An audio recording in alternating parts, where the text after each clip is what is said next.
This is one of those books that the longer I think about it and have to look at it, the more I absolutely hate it. Hey guys, and welcome to my channel. Today we're going to be talking about a book of the month book that I got this month, and it is called Darling Girl by Liz Mikowski. And I had an interesting time with this book. This was probably the book I was most excited about for this month out of the choices. I said fantasy, magical realism, and then a Peter Pan retelling. I actually really don't like Peter Pan, so I don't know why I keep picking up Peter Pan retellings. I feel like I'm just setting myself up for failure. So, because this was a failure. This is just not it. Darling Girl is about Holly Darling, the granddaughter of Wendy Darling, who is known for the story about Peter Pan. So her family in this universe are the writers of Peter Pan. Are the writers of Peter Pan. Oh, this is gonna be a tough review. And they're kind of just a wealthy, well-known family, especially in London, or I guess in the UK, and they're also well-known in the United States.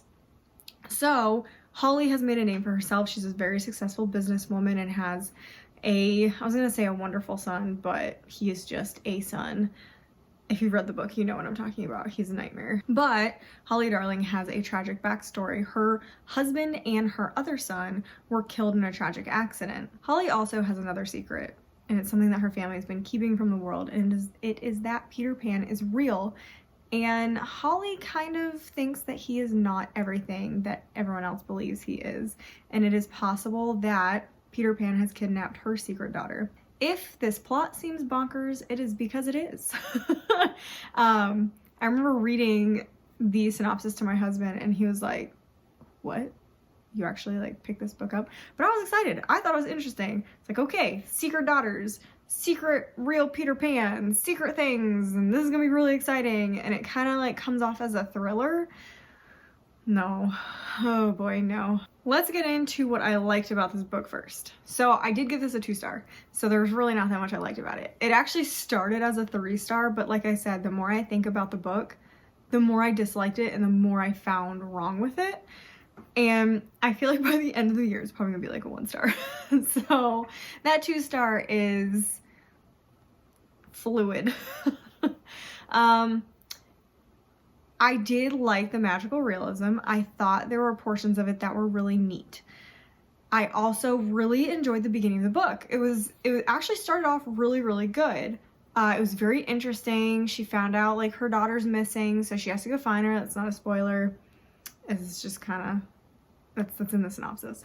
That's pretty much the whole point of the book. So when she's going to the UK to find the daughter and kind of starting off interviewing people, introducing her mother, who is a Peter Pan fanatic, it was actually really interesting at the beginning, and then it just stalled. It stalled for a while, and when the action picked up, it was just boring and kind of anticlimactic. See, I literally am talking about what I like about the book, and I'm already starting to devolve into what I don't like about the book. Back on track. The other things I liked about the book, other than the magical realism, was the Hook character. So he's really the only character I liked in the book. I really didn't like any of the other characters. A lot of the characters started off interesting and then they didn't go anywhere. I like it when a character grows and you can see that growth, and again devolving into what I didn't like. I liked the Hook character. I thought he was interesting. He was a fun character. We'll cut it there.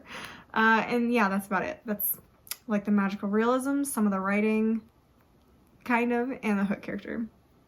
Okay, now we can get into what I didn't like. I hated the main character. I really didn't like Holly. I liked her at the beginning. Very type A personality, but that's fine. I got some type A in me. Some of my best friends are type A personalities. But she never learned through the book. I feel like she was so over the top controlling about everything. And I get it. She's been through a ton of trauma. But I needed her to understand more, and she was very self-centered, and like she's one of those like really wealthy people who doesn't understand basic life. So at one point she fires somebody for literally doing absolutely nothing and has zero remorse for it for the rest of the book. She really doesn't feel bad for trying to fire somebody. And I've had secondhand embarrassment. It's like one of those situations where you watch something happening and you're like, stop, this is so awful. And it was that made me really not like her. Before it was kind of like, okay, you're a little overbearing, you're a little bit much, you need to calm down. And then when she did that, it was like, I really don't like you. And maybe if she had apologized and been like, oh, I was overreacting, but it's because this and this and this, and I'm really sorry. No, there was nothing like that in there. She was unapologetic for everything that she did in this book. And I don't know how to describe it other than that. And she was kind of a flat character for how much I didn't like her. I feel like it's hard to hate a flat character because there's not much there, but I hated her. So I'm devolving again. I feel like this is turning into more of a rant than a book review. The other thing that I didn't like, and probably the main reason I didn't like this book, is I feel like it was incorrectly marketed. Do you know when you read a synopsis, the synopsis gives you a feel of what the book is supposed to be. This book is marked as fantasy. Again, I kind of would see it as more magical realism. But the synopsis actually read like a mystery thriller.